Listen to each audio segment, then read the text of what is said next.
minim sekwaku be church crusade mu a na me wo flyer bi wo mu asori a o Cape Coast me ne no a na koi odo na asori emra o mu nsem ne baaye no a emu chiche no o mu nipa ba ko bi de ono tap Cape Coast branch no na born bu enti no na se o so oye program bi okay enti kwaku no ebe family my echo na flyer na trust crusade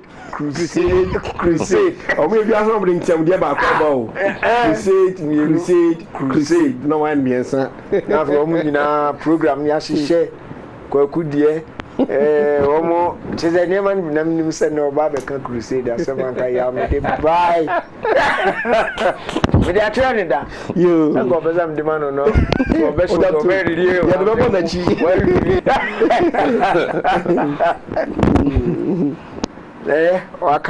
wa church mu bebre de wo mu ni se ene ma afo nkase na ene nso ye mfa mo ne ayi ntokwa no ho na betu de kan ni nema ye mfansi obia tell my kasasam ho na betu twa de kan 11 40 42 Daniel woman no chapter 11 eye edu baako Daniel D4 Daniel 11 verse number 40 41 42 okay D4 Daniel woman etire eye du baako ni mu edu aduanan baako ekopem aduanan mienu aduanan 41 to 40 to 42 aduanan ekopem aduanan mienu okay. And at the time of the end shall the king of the south push at him. The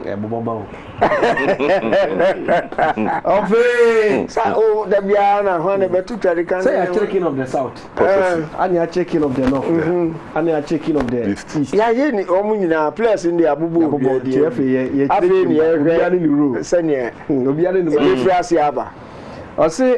And at the time of the end shall the king of the south push at him.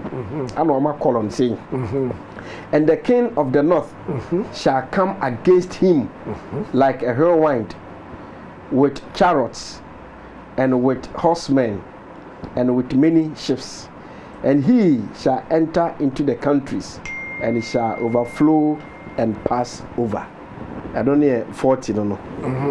So verse 41. He shall enter into the glorious land, and many countries shall be overthrown. And so my column. But this shall escape out of his hand, even Edom and Moab, and the chief of the children of Ammon. Verse 42. He shall stretch forth his hand also upon the countries, and the land of Egypt shall not escape. And today what can you know? Safi wa hu twedikane. One never to twedikane. The king of the south. And never to twedikane. Sir. No be ko no so mfa nche no. Yaw, the woman say Iran Iraq go war. Iran for hu say so mo ko conventional way. So mo ka so mo embark on conventional war tactics. Any o mbedi ntu. Yes. Enti no mo de almost resort to guerrilla tactics, any terrorist activities. They no so normal perfect. And you know, Tradikane no, and Massa, Iran be lead the troops. No ma copy Europe. Okay. Nemo no. Oh, hold man, that to pay bi. Pay or baby. No, baby. I was me am yeah. Yes. Not just say. One fancy, watch us a minute, or be my bra. I'm going to talk about my boy, be silent and to run away. And until Iran, what perfecting the terrorist activities, what training, what establishing groups, or armor, or chewa musica, or shisha when now, because ye axis of terrorism, man, who besides say, when we need him for, ne call him for, no, you say. Iran for akundie no no because I don't know my perfect what you odom and now Middle East one most of the states and our countries no omni Europe ewo contacts and we are ben one say obesa fa ho say mikodi o echi ne no omako enti na say o hihye o no ne de say na kwaku kan no Boko Haram we mu o ma nye kwa o mu nyina na mo ho abom say entokwe we anim mo miemfa akode no ne emfa nko eno nti na Hamas cleric no anas no say MP no Dr. Eunice Al-Astar o kan say enche kra ye be ko room ya ko capture because I was a crusader capital ya ko jihad mu wi a na fe ya try enter ba mu ako other parts of Europe ye free wa ye ntra ho ye call the America South America North America ye ko jiho nyina onu ni die so no ejino Hamas nso hwe a omo in the good books of Iran because omo na train omo na ema omo sika omo na hihye na ema dia ma omo enti sa na ntokwa no be na ko esa nso a no nso wonfa nche ebe bie kwan ama odi aba na obubo nkro bi din say in the course of it no it is as if we are so for no mechiri mi na me jonjo ho am siri over ero kan say Edom Moab any Ammon shall escape out of his hand. Yes. And then here, Edom, ewo modern Turkey. Okay. And there's always a Turkey for a so mo hono unim. Omo kwambo omo suffer from terrorist attack in Manema. And Moab, also modern day Jordan, northern part. Okay. Hold on, so ube locate you. And Ammon, and so Ben Amman. Okay. Modern day Amman. I'm so Jordan, hold man. These countries, you know, and they see they will escape out of his hand. Almost the woman for whom could see you to the toffee. More would be a prophecy. I want other countries in the near best say, oh, Egypt shall not escape from his hand. Na attack we no akwai to say ebe safo abi e dia man the king of the north oti wodada no a pe Middle East wonu ma badada e no wadi kan ba beto otopa ya na say we wadi attack yaba wanzu unim say conventional warfare dey onya ade e we no na be gorilla wa ni hwa no akoko yi bibi enti no wabie program me baba yam pusu if is no Vatican no ade a eda na di so didada Jerusalem o sabeje wabeje da wabedi kuro ni so da na niamanti afri ni nsa enti da bia ne da so ne ye ba akopɛ da be na bibi betimi aba mamatimi ne nsa kan ye kuro ampo wo se ye ma Jerusalem enkonko ye on the international status me fan show obi answer ya man konko ye on the international status ne mo ye na ebebo ho ban ono na sma wo kan enti no akwa eti say afa no sanke kan 44 din na akra ka ho enye no eso ne me dodo e be duru ho say obi a wo ne portion enti no to wo ase nkonko ji bibia me ye nka bibia bibi Nenji ana ma te babasi o oh yes ababa abone ka akra ye de because what you say two kana okono dopre ye to so ye say bro mo fie no kro ma sha say kan ya ba me ka so mai enti Jerusalem enye nne na pope na ni abre a wo pe ana say je crusaders no any first time my mom ko die na ekọ abakose mu a 63 BCE na Pompey the Great. Okay. Ononso no na oka 3-man ruling body bi ho a o take advantage of basabasa e bi a esi wo asase no so e no dey capture Jerusalem. No be capture e no. Sabre no ye King Herod no a governor. Okay. No a governor Satan no. E wo Galilee. Okay.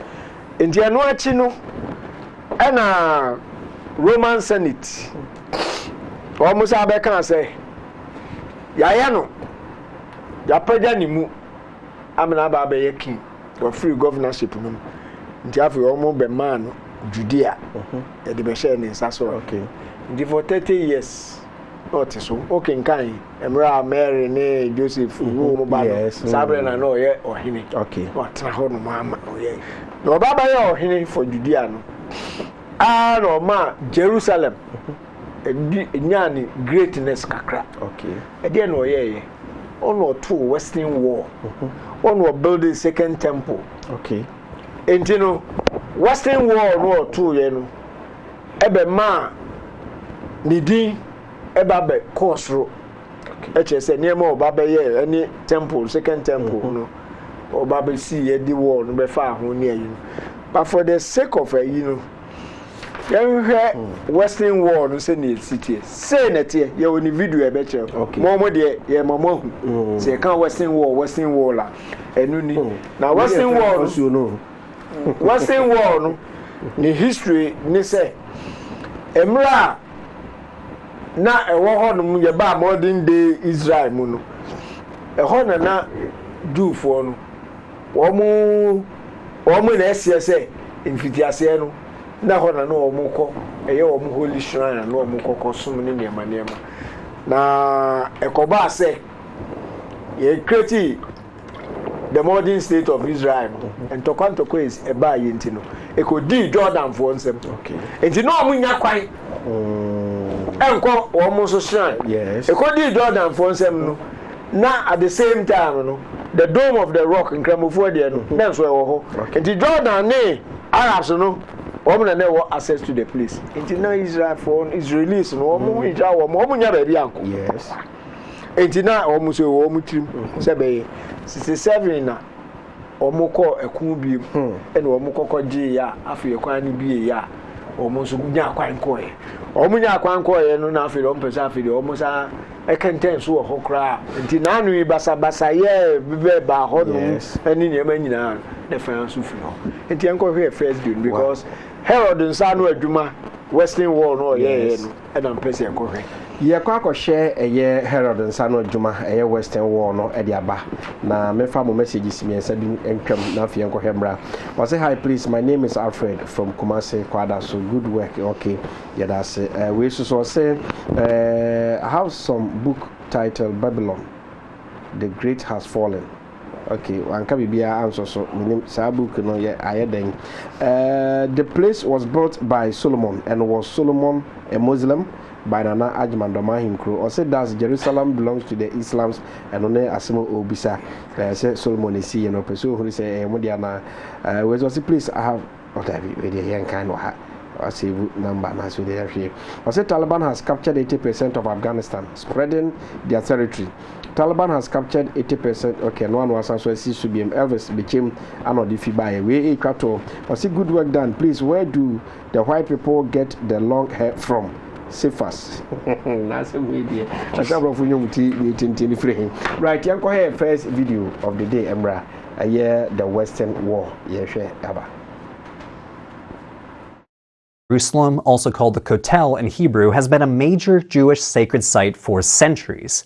But what is the Western Wall? It's called the Western Wall because it's a segment of the western retaining wall of the rectangular Temple Mount platform. This was built under the reign of King Herod the Great when he launched an ambitious project to renovate the second Jewish temple in the 1st century BCE. And when I say ambitious, I mean ambitious. To make the platform, he basically flattened Mount Moriah, the site, according to Jewish tradition, where the creation of the world happened and where Abraham almost sacrificed Isaac. The landscape slopes from north to south, down towards the oldest part of Jerusalem, called the City of David. So in order to make a level platform, Herod's engineers needed to cut into bedrock on the north side and build a series of subterranean arches on the southern side to support the platform. The Western Wall itself is a layer cake of history. You can still see the Herodian era blocks here. They are the biggest ones on the bottom. Then there are a few layers of Umayyad period blocks from the 7th and 8th centuries, when the Islamic Umayyad dynasty ruled Jerusalem, and then you have a few layers of smaller stones up top, which are from later Islamic periods. What you see in all the pictures, though, is only a very small segment of the western retaining wall. The entire length of the Western Wall extends for almost 500 meters total, and a bunch of it is actually underground because the current street level of the old city is a few meters higher than the ancient street level. You can still see these levels today if you tour the Western Wall tunnels, where you can find some of the largest stones in the wall, some weighing hundreds of tons. Israeli archaeologists are conducting ongoing excavations down here too, which I had the opportunity to visit in 2018. Jews congregate here because of its proximity to the Holy of Holies, the holiest site for Jews where God's presence is said to dwell. It was located within the former Temple of Jerusalem before the Romans destroyed it in 70 CE. A few hundred years later, the Muslim Umayyad dynasty built the Dome of the Rock over what most archaeologists agree was roughly the same spot of the Jewish temple. So, for centuries, the Western Wall has been the closest you can get to the Holy of Holies without actually entering the sanctuary itself. Though technically you can get a little bit closer at a segment within the Western Wall tunnels, which in and of itself has become a popular place to pray too. We don't exactly know when Jews started to pray at the Western Wall. In the 16th century, the Ottoman Sultan Suleiman issued an edict permitting Jews to pray there, but the tradition probably stretches back hundreds of years before that. Early Christian sources from late antiquity describe Jews praying around the ruins of the temple, though we're not exactly sure if these texts are specifically talking about the Western Wall itself. But today, when we say the Western Wall, we generally mean this specific segment, which is now an open-air plaza that can hold about 60,000 people. Though a lot has changed in just a century since the founding of the State of Israel. If you look at photographs from the early 20th century, you can see that access to the Western Wall was possible only through a narrow alley. This was because the buildings comprising the Moroccan Quarter, Arab neighborhood founded in the 12th century, were built basically up to the wall itself, as you can see from this old photograph. Following the Arab-Israeli War of 1940, Jordan had control of the eastern part of Jerusalem and restricted Jews from accessing the Western Wall. But during the Six-Day War in 1967, the Israeli army defeated the Jordanians and then, in a controversial move, leveled the Moroccan Quarter and displaced its residents within a few days. This created the open layout of the plaza that we see today, but it remains a sore spot in the history of the Israeli-Palestinian conflict.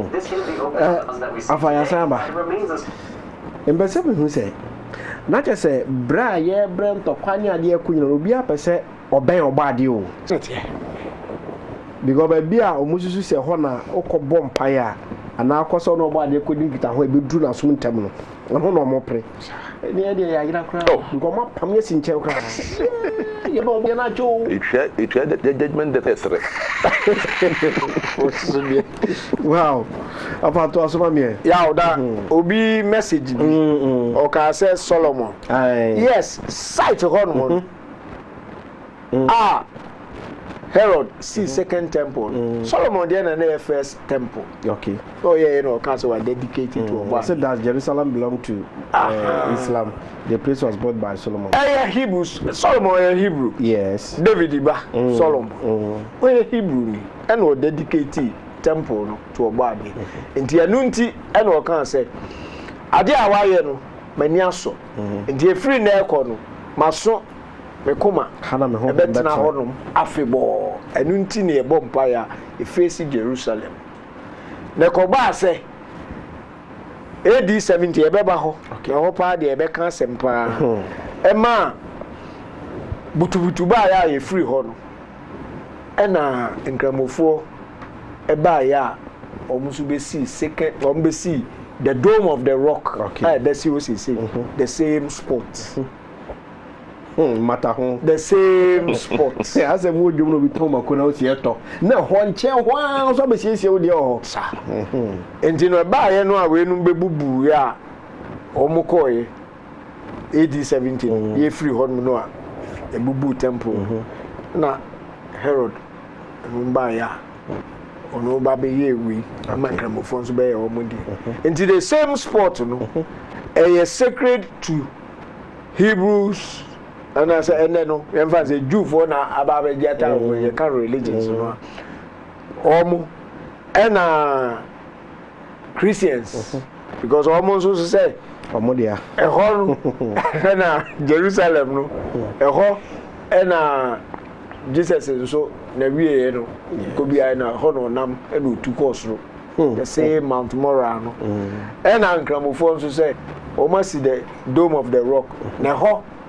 And Prophet Muhammad also benjira e no tu course ro bi a we a yesi no ni group no no be fine nti obi a pre area ho ya wie western wall no 66 AD and Israelites esa authority a Rome